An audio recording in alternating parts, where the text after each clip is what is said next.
Pumasok si Xu Jingming sa training facility at nadatnan ng kanyang mga kasamahan na sina Shen Dongling, Yao Fang, at Kung Shi na naghihintay sa kanya. Pagkakita sa kanyang pagdating, magalang nila siyang binati bilang kanilang kapitan. Dumating naman si Coach Yang Zhentian ng buong koponan at sinabi sa lahat na pumasok na sa mga virtual stealth cabin upang simulan ang kanilang ensayo. Sa isang kisap mata ng liwanag, nadala ang buong team sa isang maliwanag at bakanteng virtual space. Nang makapwesto na silang lahat, ipinaliwanag ng coach na susubukin ang kanilang mga susunod na laban kung gaano sila kahusay magtulungan bilang isang koponan, kaya nagsimula siya sa pagpapakilala ng bawat miyembro upang maintindihan nila ang kakayahan ng isa't isa. Ipinaliwanag niya ang lineup ng team at binanggit na mayroon silang 8 miyembro sa kabuuan, 5 pangunahing manlalaro at 3 substitutes. Sinimulan niya kay Vice Captain Kung Shi. Ayon sa coach, ang kakayahan nitong A-rank na Solid Iron Giant Bear ay lubos na nagpapalakas sa kanyang katawan at nagbibigay kakayahan sa kanyang lumaban sa unahan bilang pangunahing tank ng team. Sunod niyang ipinakilala si Shen Dongling bilang assassin ng koponan gamit ang kanyang A-rank demon ability na Moonblood Fox, habang si Yao Fang naman ang ranged mage na gumagamit ng A-rank Extreme Cold Eye Soul. Ang huling pangunahing miyembro ay si Guyi, ang support player ng team, na gumagamit ng Myriad Turning Spiritual Light upang magpagaling ng sugat at palakasin ang kapangyarihan ng kanyang mga kakampi. Pagdating naman sa mga substitutes, ipinakilala ng coach si Tao Guan, isang mandirigmang may A-rank Bronze Body. Ipinakilala rin niya si Li Chengfeng, isang mage na gumagamit ng A-rank Abyssal Karmic Fire, at si Xu Ruoyan, isang support player na may A-rank Gentle Spirit Water. Matapos maipakilala ang buong koponan, humarap ang coach kay Xu Jingming upang formal na ipaliwanag ang kakayahan ng kanilang kapitan. Ngunit biglang sumingit si Yao Fang at casual na sinabing hindi na yun kailangan dahil alam na ng lahat na bihirang S-rank awakener si Xu Jingming. Agad naman siyang itinaman ng coach, na ikinagulat ng lahat ng ibunyag niyang SS-rank pala talaga si Xu Jingming at nagtataglay ng lightning ability na Duty and Divine Lightning. Napatingin lamang sina Yao Fang at Shen Dongling sa kanilang kapitan nang may matinding pagkabigla, bamalat ang paghanga sa buong team habang pinoproseso nila ang napakalakas niyang kapangyarihan. Itinuro ni Yao Fang na kaya pala naging kulay ginto ang kidlat ng kanilang kapitan, habang nagbulungan naman ang iba, sinusubukang intindihin kung paano nag-evolve ang kanyang kakayahan tungo sa SS rank. Sinabihan sila ng coach na ituon ang pansin sa mismong lakas ng SS rank ability kaysa kung paano ito nangyari. Pagkatapos nito ay ipinaliwanag niya ang mga patakaran ng tournament, nilinaw niyang limitado lamang ang mga manlalaro sa paggamit ng class battlesuits at S-class weapons upang mapanatiling patas ang kompetisyon. Biglang lumitaw sa paligid nila ang mga hologram ng matataas na antas ng armor at mga sandata. Ipinaliwanag ng coach na maaari silang pumili mula sa mga virtual item na yun, ngunit maaari rin nilang i-upload ang data ng sarili nilang totoong sandata para magamit sa mga susunod na ensayo. Kumuha si Xu Jingming ng karaniwang virtual spear at napagtanto niyang ginawa ang mga limitasyong ito upang magkaroon ng patas na laban ang mga ordinaryong paaralan laban sa mga elite university na kayang mamigay ng SSS class gear.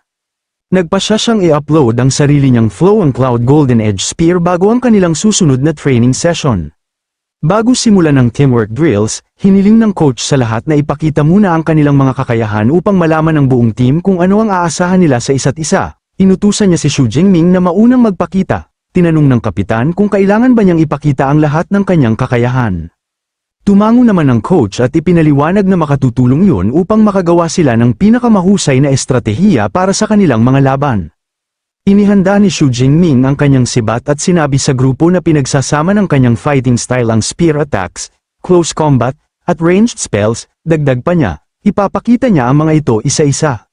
Pagkahawak niya sa kanyang sandata, sumabog ang gintong kidlat sa paligid niya. Namangha ang buong team habang pinapanood kung gaano kalakas at kaganda tingnan ng personal ang kanyang SS rank energy kumpara sa mga video recordings. Sinimulan niya ang pagpapakita gamit ang napakabilis na serye ng mga atake, naghagis ng maraming chain lightning spear na nagpunit sa hangin. Mabilis siyang lumipat sa susunod niyang galaw, gumamit ng Thunder Prison upang ikulong ang buong lugar. Naghagis ng isang matinding Thunder Spear, at nagtapos sa isang mabigat na Lightning Punch upang ipakita ang kanyang close range damage. Habang nanunood mula sa gilid, labis na namangha sina Li Chengfeng at Guan sa lakas ng kanilang kapitan. Kumpiyansang sinabi ni Li Chengfeng na siguradong mananalo sila, habang lihim namang iniisip ni Guan kung may maitutulong pa ba ang kanyang support ability sa isang taong ganoon kalakas. Huminto sandali si Xu Jingming habang ang kanyang sibat ay patuloy na naglalabas ng kidlat. Casual niyang sinabi sa kanyang mga natutulalang kasamahan na warm-up pa lamang yun at ipapakita na niya ngayon ang kanyang tunay na S-rank combat skills. Tuluyang natigilan sina Li Chengfeng at Gu Wan habang nakatitig sa kanya ng may matinding pagkabigla, dahil napagtanto nilang simula pa lamang pala ang mga nakakatakot na atakeng nakita nila. Inactivate ni Xu Jingming ang kanyang S-rank Indestructible Thunder Body at pinagsama ito sa kanyang Hell Thunder Armor.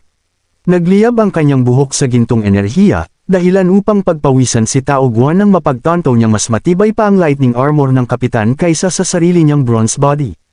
Muling bumalik sa opens iba si Xu Jingming at pinakawalan ng kanyang Heavenly Lightning Technique, ang napakalaking pagsabog ng mahika ay sumira sa virtual field, dahilan upang muling mabigla ang buong team dahil nakontrol niya ang isa pang S-rank skill. Kahit matapos magdulot ng napakalaking pagkawasak, kalmadong sinabi ni Xu Jingming na hindi pa iyon ang kanyang pinakamalakas na atake, nagtipon siya ng naglalagablab na pulang kidlat sa dulo ng kanyang daliri habang naghahanda ipakita ang kanyang ultimate trump card. Pinakawalan niya ang atake at isang napakalaking nagliliyab na daliri ang bumagsak mula sa langit at malakas na sumalpok sa lupa. Ang pagtama ng atake ay lumikha ng napakalaking pagsabog na bumalat sa buong battlefield sa nakakasilaw na liwanag at apoy. Nang tuluyan ng mawala ang usok, dahan-daang lumapit sina Shen Dongling at Yao Fang sa gilid ng isang napakalaki at kumikinang na bunganga sa lupa. Napatingin lamang sila rito ng may matinding pagkabigla, hindi makapaniwalang kayang gumawa ng ganoong kalawak na pinsala ng isang estudyante. Natakot sa lakas ng pagsabog, tinanong ni Kung Shi ang coach kung gaano katibay ang virtual floor. Nang sabihin ng coach na kasintibay ito ng C-class alloy, namutla si Kung Shi nang mapagtantong magiging abo agad ang isang tao kung direktang tamaan ng ganoong atake. Dahil sa nakakatakot na lakas na iyon, nagsimulang maramdaman ng iba pang miyembro ng team na tila wala silang silbi. Kinabahang tumawa si Tao Guan at sinabing hindi na nila kailangang lumaban kung sisimulan agad ng kapitan ang laban gamit ang ganoong galaw. Napabuntong hininga naman si Shen Dongling at sumang-ayon na tila wala ng saysay ang presensya nila. Nang mapagtanto kung gaano kabaliw ang sitwasyon, nakiusap si Tao Guan sa coach na pigilan si Xu Jingming sa totoong mga laban. Ngunit ipinagsawalang bahala lamang iyon ng coach at sinabing kailangan nilang kumilos ng mabilis kung gusto pa nilang makalaban bago pa ubusin ng kanilang kapitan ang kabilang team ng mag-isa. Habang nakatingin sa kanyang napakalakas na estudyante, napangiti ang coach, naalala niya kung paano sila matinding natalo ng Jing University noong nakaraang taon. Ngunit ngayon ay sigurado siyang hindi na sila muling matatalo habang nasa panig nila si Xu Jingming. Tinapos ni Xu Jingming ang kanyang pagpapakita at sinabing iyon na ang lahat ng combat moves na kanyang natutunan. Pagkatapos nito ay sinabi ng coach sa iba pang miyembro ng team na ipakita rin ang kanilang mga kakayahan upang makapagsimula na sila ng kanilang teamwork practice. Sabay-sabay na ginamit ng mga kasamahan niya ang kanilang abilities, dahilan upang mapuno ang virtual space ng makukulay na pagsabog ng yelo, apoy, tubig, dugong enerhiya, at mabibigat na armor. Naging mausi sa si Gu Wan kung paano maaaring pagsamahin ang kanilang mga kakayahan kaya lumapit siya kay Xu Jingming at humiling na subukan ang kanyang buff sa kanya. Hindi siya sigurado kung magiging epektibo pa ba ang kanyang A-rank support skill sa isang SS-rank fighter. Pumayag naman si Xu Jingming at binalot siya ni Gu Wan ng kumikinang na berdeng liwanag. Labis siyang namangha nang maramdaman niyang tumaas agad ng 30% ang kanyang lakas, dahilan upang agad niyang maintindihan kung bakit napakahalaga ng isang mahusay na support player sa bawat team. Pagkatapos nilang matapos ang teamwork drills, tinapos na ng coach ang ensayo, pinauwi niya ang lahat ngunit pinaiwan si Xu Jingming. Nagpaalam ang iba pang miyembro ng team bago nag-log out, habang unti-unting naglalaho ang kanilang virtual bodies. Ngayong silang dalawa na lamang, sinabi ng coach na kailangan nilang pag-usapan ang kanilang battle plan. Tumango lamang si Xu Jingming at sinabi sa kanyang guro na sabihin na ang nasa isip nito. Ipinaliwanag ng coach na mahirap ang format ng tournament dahil sunod-sunod nilang haharapin ang mga pinakamalalakas na paaralan. Tinanong niya si Xu Jingming kung handa ba itong manatili sa battlefield sa bawat laban ng walang pahinga. Ngumiti lamang ang kapitan at agad tinanggap ang hamon ng walang pag-aalinlangan. Kakaalis pa lamang ni Xu Jingming mula sa team practice nang biglang tumunog ang kanyang telepono. Nang sagutin niya ito, isang naguguluhang Song QQ ang nasa kabilang linya at hiniling na dumiretso siya sa kanyang dorm. Ipinaliwanag nitong masyadong hindi komportable isuot sa labas ang bago niyang battle suit. Agad namang pumayag si Xu Jingming at nagtungo roon ng walang pag-aatubili. Habang naglalakad, hindi niya maiwasang mag-isip kung ano ang ibig sabihin nito, bakit magiging mahirap isuot sa labas ang isang battle suit. Hindi nagtagal ay nakarating siya sa marangyang tirahan ni Song QQ at pinindot ang bell sa harapan na gate. Binati siya ng roommate nitong si Chi Dong-sia nang may makahulugang ngiti, pinapasok siya at itinuro ang training room sa ikalawang palapag kung saan naghihintay si Song QQ. Medyo nagtaka si Xu Jingming sa kakaibang ngiti nito ngunit ipinagsawalang bahala na lamang niya yun at umakyat sa itaas. Pagkabukas niya ng pinto ng training room ay bigla siyang natigilan sa kanyang kinatatayuan, lubos na nabigla sa nakita niya. Nakatayo roon si Song QQ suot ang bago nitong skin-tight futuristic battlesuit na kulay asul at puti, may malaking bukas na bahagi sa bandang tiyan. Namula agad si Xu Jingming at mabilis na umiwas ng tingin, ipinaliwanag ni Song QQ na isa itong bagong high-tech suit na ginawa upang mabawasan ang wind resistance, nang mapansin ang reaksyon niya, tinanong siya nito kung mukhang kakaiba ba yun. Habang halatang naiilang pa rin, sinabi ni Xu Jingming na maayos naman itong tingnan. Natuwa si Song QQ sa sagot niya at lihim na ipinagdiwang ang tagumpay ng kanyang plano, sadya pala siyang bumili ng mas maliit na size upang subukan ang magiging reaksyon niya, at naramdaman pa niya ang excitement nito gamit ang kanyang light ability. Handa na para sa kanilang sparring match, ipinatawag niya ang kanyang halberd mula sa storage ring sa isang kislap ng nagliliyab na liwanag, habang nasa fighting stance. Sinabi niya ang mga patakaran, kailangan ibaba ni Xu Jingming ang kanyang lakas sa tier 2 low rank upang magkaroon siya ng pagkakataong matalo ito kahit minsan. Ngumiti si Xu Jingming habang tinatanggap ang hamon. Dahan-dahan niyang hinubad ang kanyang mahabang coat at basta na lamang itinapon sa gilid, may kumpiyansa niyang sinabi na mas lumakas na siya ngayon at kaya niya itong talunin gamit lamang ang kanyang mga kamay. Hindi natinag si Song QQ at mas hinigpitan pa ang hawak sa kanyang halberd habang sinasabing mas lalo rin siyang nagsanay. Bigla siyang sumugod ng napakabilis at itinulak ang kanyang sandata diretso sa dibdib ni Xu Jingming. Kaswal lamang na yumuko pa atras si Xu Jingming at muntik nang hindi tumama ang matalim na dulo ng halberd sa kanya. Sa bilis na parang kidlat, agad niyang hinawakan ang baras ng sandata at pinigilan ang atake nito. Ginamit naman ni Song QQ ang pagkakahawak niya bilang pihit upang eleganteng tumalon sa ere at umikot sa ibabaw ng kanyang ulo, naiwasan pa ang kanyang counter punch. Maayos siyang lumapag sa likuran niya habang marahang tumatawa, dahilan upang purihin siya ni Xu Jingming sa kanyang mabilis at maliksing pag-iwas. Nagpatuloy sila sa mabilis na palitan ng suntok at atake. Sunod-sunod na strike ang pinakawalan ni Song QQ habang walang kahirap-hirap na umiiwas at gumagalaw si Xu Jingming hanggang sa muli silang magkalapit ng harapan. Dahil sa tindi ng laban, mabilis na napagod si Song QQ, hinihingal at balot ng pawis, napasandal siya sa kanyang halberd para manatiling nakatayo, habang si Xu Jingming naman ay nakatayo sa tabi niya na tila hindi man lang napagod. May mapaglarong ngiti, tinanong siya ni Xu Jingming kung handa na ba siyang tanggapin ang pagkatalo. Huminga ng malalim si Song QQ bago ngumiti ng pilya at sinabing tinatanggap niya ang pagkatalo sa sparring, ngunit hindi ibig sabihin noon na sisuko na siya ng basta-basta. Seryosong tinanggap ni Xu Jingming ang kanyang hamon, biglang tumindi ang kanyang aura at nagninggas sa matingkad na gintong kulay ang kanyang buhok habang mabilis siyang sumugod pasulong. Lubos na nagulat si Song QQ sa biglaang pagsabog ng kanyang lakas. Napasinghap na lamang siya habang sa isang iglap ay nasa harapan na niya si Xu Jingming. Huminto lamang ito ilang pulgada mula sa kanyang mukha matapos hawakan ang kanyang halberd. Nang mahimasmasan mula sa kanyang battle focus, mabilis na umurong si Xu Jingming at alanganin na humingi ng paumanhin, inaaming sandali siyang nawala ng kontrol. Habang hinihingal pa rin, sinabi ni Song QQ na hindi niya yun kasalanan at inisip na marahil ay epekto yun ng Dragon-type beast bloodline na kanyang na-absorb, dahil sa matinding tensyon ng sandaling yun, naging mabigat at nakakailang ang atmosfera sa pagitan nila. Nag-ipon ng lakas ng loob si Song QQ at kinakabahang nagtanong kung maaari ba siyang magtanong ng isang bagay, namumula habang nakatingin diretso sa kanyang mga mata. Matapang niyang tinanong kung gusto ba siya ni Xu Jingming.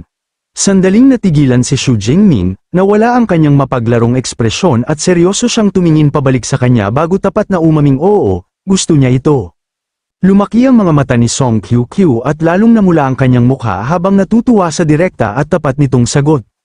Sa sobrang saya, mabilis niyang itinago ang kanyang halberd sa spatial ring at excited na tinanong kung seryoso ba talaga siya. Hindi na mapigilan ang kanyang nararamdaman, inamin din niya ang kanyang damdamin at agad yamakap kay Xu Jingming habang hinihiling na maging opisyal na silang magkasintahan. Mainit nang umiti si Xu Jingming habang sinasalo siya. Hindi na siya nag-aksaya pa ng oras at lumapit upang halikan siya, bagay na ikinagulat ni Song QQ.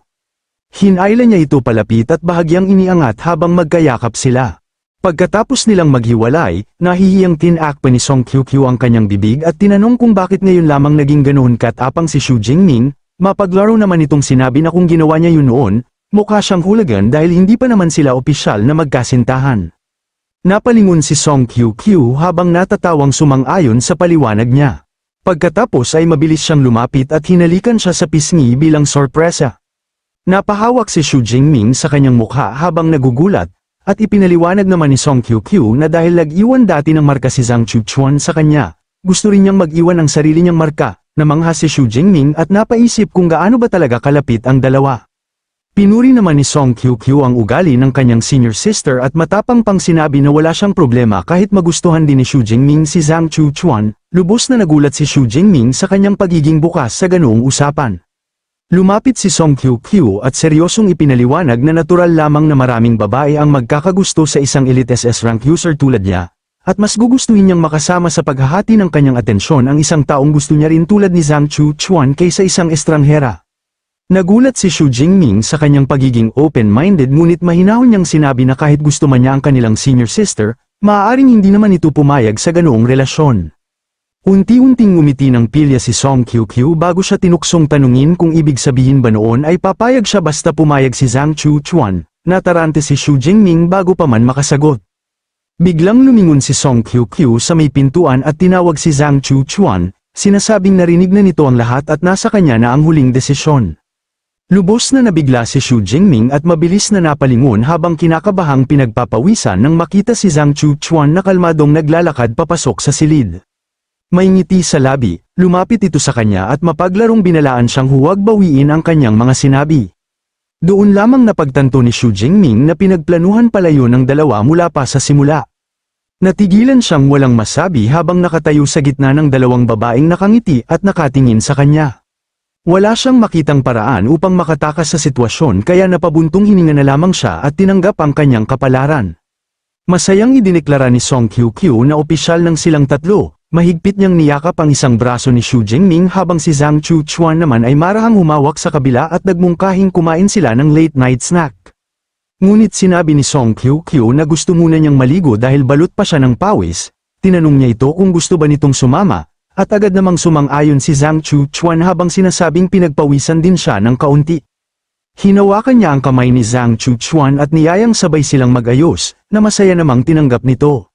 Habang magkahawak kamay na papalayo ang dalawang babae, lumingon si Song Kyukyu at mapang-asar na tinanong si Xu Jingming kung maghihintay lamang ba siya roon o sasama sa kanila.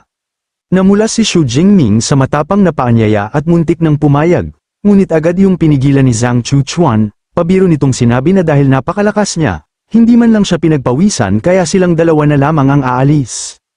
Naiwang mag-isa si Xu Jingming at dramatikong napakuyom ng kamao habang tila umiiyak sa isip dahil gusto rin niyang sumama. Pagkatapos kumalma, napabuntong hininga na lamang siya.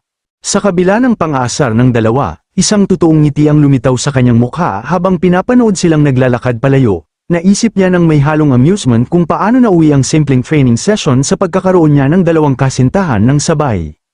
Kinabukasan, habang nakatayo sa gitna ng mga labi ng malalaking halimaw sa Wenshui Wilderness Area, kinalkula ni Xu Jingming na sapat na ang kanyang bagong naipong 5,000 ability points upang pandohan ang kanyang kasalukuyang mga layunin.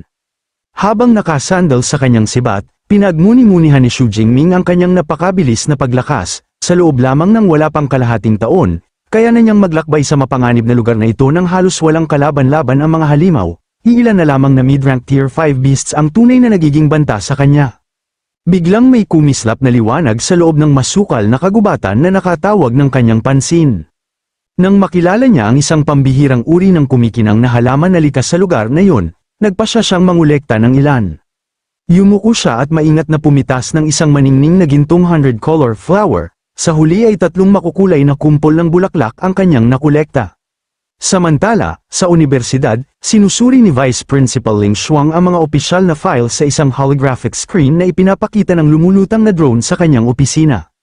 Nang may marahang kumatok sa pinto, pinapasok niya ang bisita. Pumasok si Xu Jingming at agad siyang tinanong ni Ling Shuang kung kagagaling lang ba niya sa wilderness area, Tumango siya at ipinaliwanag na nangangaso siya ng mga halimaw upang mapanatiling matalas ang kanyang tunay na combat instinct sa totoong mundo. Pinuri ni Ling Xuang ang kanyang dedikasyon sa praktikal na labanan at sinabing kahit gaano pa kaganda ang virtual trials, hindi pa rin ito mapapalitan ng totoong karanasan sa laban. Lihim namang natawa si Xu Jingming dahil ang padalus-dalus niyang ginawang palusot ay nakatanggap pa ng ganoong kataas na papuri. Nagpasalamat siya sa kanyang mga salita bago inilabas ang isa sa mga kumikinang na 100-color flower at magalang na inialok yun bilang souvenir mula sa kanyang ekspedisyon. Maingat yung tinanggap ni Ling Xuang, kahit isa siyang Tier 8 Grandmaster na sanay makatanggap ng napakamamahaling kayamanan, wala pang kailanman nagbigay sa kanya ng simpleng bulaklak. Bahagyang namula ang kanyang pisngi habang itinatago ang masayang ngiti sa likod ng mga talulot. Pagbalik sa usapan tungkol sa trabaho, binanggit ni Ling Xuang ang kamakailang virtual training victories ng kanyang team. Pinuri niya sila dahil natalo nila ang isa sa pinakamalalakas na legendary teams ng universidad at sinabing kahanga-hanga ang pagdaig nila sa mga kalabang nasa mid-rank tier 4. Mapagkumbabang nilinaw ni Xu Jingming na ang nakalaban lamang nila ay ang mas mahinang legendary squad sa dalawa. Ngumiti si Ling Xuang at tiniyak na isa pa rin yung napakalaking tagumpay. Inamin niyang dahil sa ipinakitang kakayahan ng kanyang team, ngayon lamang siya tunay na nakahinga ng maluwag bago ang tournament. Lumitaw ang isang kumikinang na asul na magic circle at mula rito ay lumabas ang maayos na tumpok ng 10 tiket. Magiliw yung iniabot ni Ling Xuang kay Xu Jingming bilang kapalit ng kanyang regalo. Nang makita ang pulang passes, agad na pawisan si Xu Jingming dahil nakilala niyang mga napakabihirang premium inner-field tickets yun para sa National University League. Nahihiyang sinabi niyang masyadong mahalaga ang regalo at pakiramdam niya ay sobra na ang kanyang pagkakautang sa kanya. Mahinang ngumiti si Ling Xuang at sinabing sapat ng kabayaran ang pagpapakita niya ng mahusay na performance sa tournament. Dahil sa kanyang panghihikayat, buong kumpiyansang tinanggap ni Xu Jingming ang hamon. Kalaunan, habang naglalakad sa maaraw na daan ng campus, tumawag si Xu Jingming sa kanyang tiyahin upang ialok dito ang ilan sa mga tournament tickets. Masaya naman itong pumayag at sinabing mabuti na lamang dahil matagal nang nag-aalala ang kanyang pinsan tungkol sa paghahanap ng mauupuan. Habang dumaraan sa isang coffee shop, mental na binilang ni Xu Jingming ang natitirang tickets at nagplano kung paano niya ipapamahagi ang mga ito sa kanyang mga kaibigan na sina Song QQ at Zhang Chuzuan. Parang sinakto ng tadhana, narinig niya agad ang pagtawag sa kanyang pangalan at nakita ang dalawang babae na masayang nagmamadaling lumapit sa kanya sa sementadong daan. Mainit niya silang binati bago naglabas ng dalawa pang gintong 100-color flower at iniabot tig-isa sa kanila. Labis na naantig ang dalawa sa hindi inaasahang regalo at sabay pa siyang hinalikan sa magkabilang pisngi. Napangiti si Xu Jingming sa kanilang pagiging malambing bago inilabas ang tournament tickets at tinanong kung ilan ang kailangan nila para sa paparating na event. Excited na humiling si Song QQ ng dalawa upang maisama niya ang kanyang kaibigang si Xiao Ya, habang isang pas lamang ang kailangan ng nakangiting si Zhang Chuzuan. Habang nakayakap sa kanyang braso, ipinaliwanag ni Song QQ na hindi niya siya may hahatid ng maayos dahil maaga siyang aalis. Humingi naman ng paumanhin si Zhang Chuzuan at sinabing hindi rin siya makakasama sa kanyang farewell dahil kukuha siya ng level 3 pharmacist exam mamaya sa araw na yon. Mainit na ngumiti si Xu Jingming habang marahang hinihimas ang ulo ni Zhang Chuzuan at binigyan siya ng good luck. Tiniyak niya sa kanilang dalawa na magkikita-kita rin silang muli sa Qingshu City para sa main event. Pagdating sa napakalaking combat technique library, nagpasya si Xu Jingming na matuto ng panibagong S-Class Spear technique upang masiguro ang kanyang tagumpay. Sa loob ng isang pribadong study room, inutusan niya ang AI na si Eva na salain ang lahat ng S-Class Lightning Attribute Spear techniques. Agad ipinakita ni Eva ang mga holographic files at 5 pagpipilian lamang ang lumitaw. Pinili ni Xu Jingming ang Thunder Piercing Demon Killing Spear, ipinaliwanag ng system na ang skill na ito ay lumilikha ng lightning net upang lubos na mapabilis ang frosting speed, bago magtapos sa isang compressed thunder explosion. Lubos siyang nasiyahan sa mapanirang paglalarawan nito kaya hiniling niyang kunin ni Eva ang pisikal na manual. Hindi nagtagal ay may assistant na nagdala ng makapal na tomo at agad siyang nagsimulang mag-aral ng may matinding focus. Matapos ang masusing pag-aaral, ibinawas ng system ang 320 ability points at kinumpirmang matagumpay niyang natutunan ang beginner level ng technique. Isinara niya ang libro ng may malutong na tunog at ngumiti habang iniisip na perpektong bagay sa kanyang fighting style ang mapanirang lakas ng technique na yun. Habang inuunat ang katawan sa kanyang kinauupuan, tahimik niyang pinuri ang instant learning feature ng system, nang mapagtanto niyang mas mahal pa sa ability points ang bagong technique kaysa sa Thunder God Finger, lalo siyang nasabik subukan ang tunay nitong destructive power. Dahil hindi pa tapos ang kanyang paghahanda, inutusan niya si Eva na ipakita ang pinakabagong A-class lightning combat techniques ng library. Sa gitna ng mga holographic files, isang A-class technique na tinatawag na Lightning Shadow ang agad nakakuha ng kanyang pansin. Ginagamit ng teknik ang enerhiya upang lumikha ng trailing clone na ginagaya ang bawat atake ng gumagamit at nakapagdudulot ng hanggang 30% ng orihinal na damage para sa tuloy-tuloy na combos. Agad niyang napagtanto ang napakataas nitong tactical value. Napagtanto ni Xu Jingming na ang mga follow-up strike ng clone ay perpektong sasakop sa mga kahinaan at openings ng kanyang fighting style. Kung magagamit ng tama, magkakaroon ito ng halaga at gamit na maihahambing sa isang S-class skill. Matatag siyang itinuro ang display at pinili ang Lightning Shadow technique, agad naman kinumpirma ni Eva ang kanyang napili. Kinabukasan, isang napakalaking transport airship ang naghihintay sa team sa athletic field. Habang nakatayo malapit sa boarding ramp, ipinahayag ni Joying ang labis niyang kasiyahan sa elegante at bagong disenyo ng kanilang opisyal na uniforme. Samantala, isang napakalaking grupo ng mga estudyante ang nagtipon upang ihatid sila. Masigla nilang pinapalakas ang loob ng Magic City University habang walang tigil ang pagsigaw ng suporta, partikular nilang hinihikayat ang Thunder Emperor, na nakikiusap na huwag itong magpakita ng awa at tuluyang walisin ang buong kompetisyon. Habang umaakyat sa ramp kasama ang kanyang mga kasamahan, itinaas ni Xu Jingming ang kanyang kamay at may kumpiyansang kumaway bilang pagtugon sa masigasig na suporta ng mga tao. Umalingaw-ngaw ang malalakas na makina ng airship bago ito unti-unting umangat sa malinaw na kalangitan, hudyat ng kanilang opisyal na paglalakbay patungo sa tournament. Sa kabilang banda, sa Chinsu City na nagsisilbing pangunahing host location ng event, hinarap ni Xu Ping ang maayos na hanay ng mga estudyanteng nakauniporme, binalaan niya ang lahat na dahil malapit sila sa number 5 Demon Layer, kinakailangan ng mahigpit na seguridad. Inutusan niya rin silang magpakita ng marangal na pagtanggap bilang mga kinatawan ng Qingjing Superpower University. Hindi nagtagal, lumitaw sa himpapawid ng lungsod ang airship ng Magic City University. Habang pinagmamasdan ng engranding pagdating nito, inutusan ni Xu Ping ang isang assistant na buhayin ng guiding lights. Maayos na lumapag ang mabigat na transport ship sa itinakdang landing pad habang malalakas na bugso ng hangin ang nilikha nito. Isa-isang bumaba ang team suot ang magkakaparehong mahabang coat, dahilan upang magingay sa excitement ang naghihintay ng mga tao. Nakilala agad ng mga nanonood si Kung Shi at nagbulungan ng may paghanga tungkol sa kanyang mid-rank tier 4 na strength. Excited din nilang itinuro ang nakakatakot na presensya ni Shendun Gling. Sa huli, nakilala rin ng karamihan ng huling miyembrong lumabas ang mabilis na sumisikat na S-rank Thunder Emperor na si Xu Jingming. Habang bumababa siya ng may kalmado ngunit seryosong ekspresyon, alam niyang opisyal nang nagsimula ang tournament, at tapos na ang panahon ng pagtatago niya sa kanyang tunay na SS rank ability.